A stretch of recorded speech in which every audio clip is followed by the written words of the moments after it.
Parce que c'est notre projet! C'était vraiment très intéressant.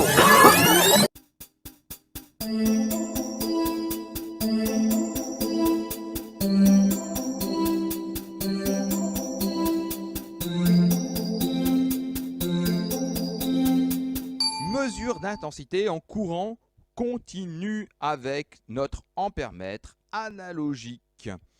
Donc là, nous allons mesurer l'intensité de notre lampe. L'ampèremètre se branchera toujours en série. Je prends mon conducteur rouge qui est le plus. Ensuite, je sors de la lampe pour aller sur mon ampèremètre. Mon ampèremètre est branché après, donc il est en aval. Le plus 10 ampères, toujours le calibre le plus haut, et le COM est le moins. Une fois que j'ai fait ceci, il va falloir que je fasse ma lecture. On voit l'aiguille qui bouge. Prenons le cas du courant continu, puisque c'est du courant continu, donc je suis bien sur la partie noire et non sur la partie rouge. DC courant direct, AC courant alternatif.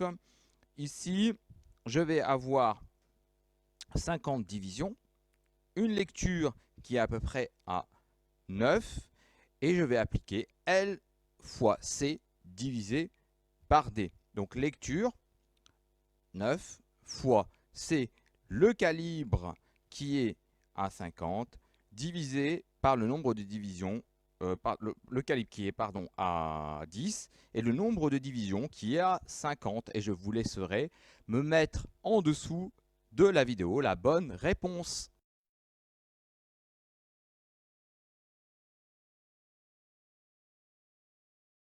Avant de commencer, je flèche ma tension. Et pour flécher ma tension, je mets le plus et le moins de mon générateur à courant continu. Et ma flèche va du bas vers le haut, la flèche regarde vers le haut, puisque le sens conventionnel du courant est que c'est un générateur aussi. On va pouvoir se dire que le I va du plus vers le moins. Alors qu'en réalité, dans le courant électrique, il circule du moins vers le plus. Quand je dis il, ce sont les électrons libres. Là, on va pouvoir avoir une base avant de commencer. Puis, je repère tous mes nœuds qui sont ici en relation avec trois résistances en parallèle. Parallèle et dérivation signifient la même chose. Nous aurons bien R1, R2 et R3. Et on aura un nœud A, puis un nœud B.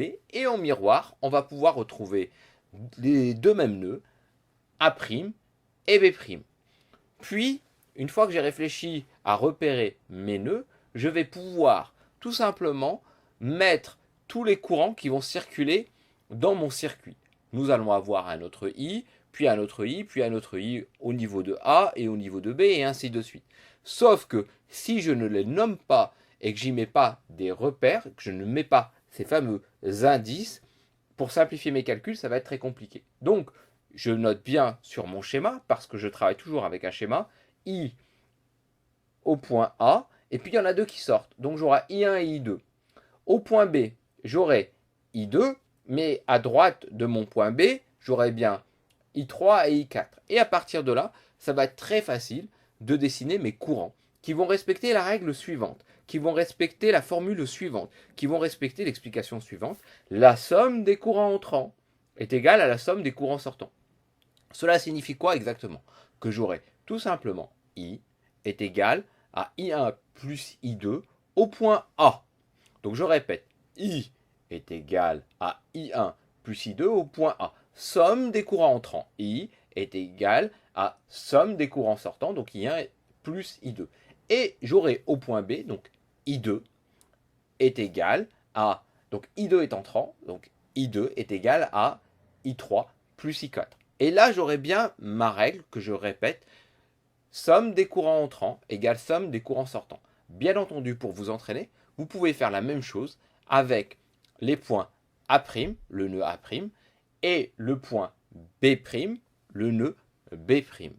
À partir de là, d'un point de vue mathématique, en utilisant le signe sigma, on peut bien écrire somme des courants entrants est égale à la somme des courants sortants.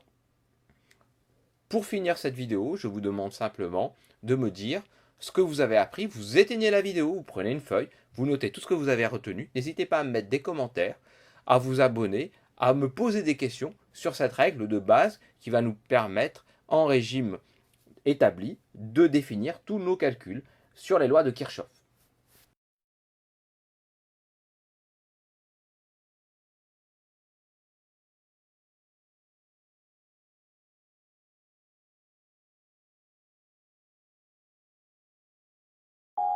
Hey! Come on! Come on!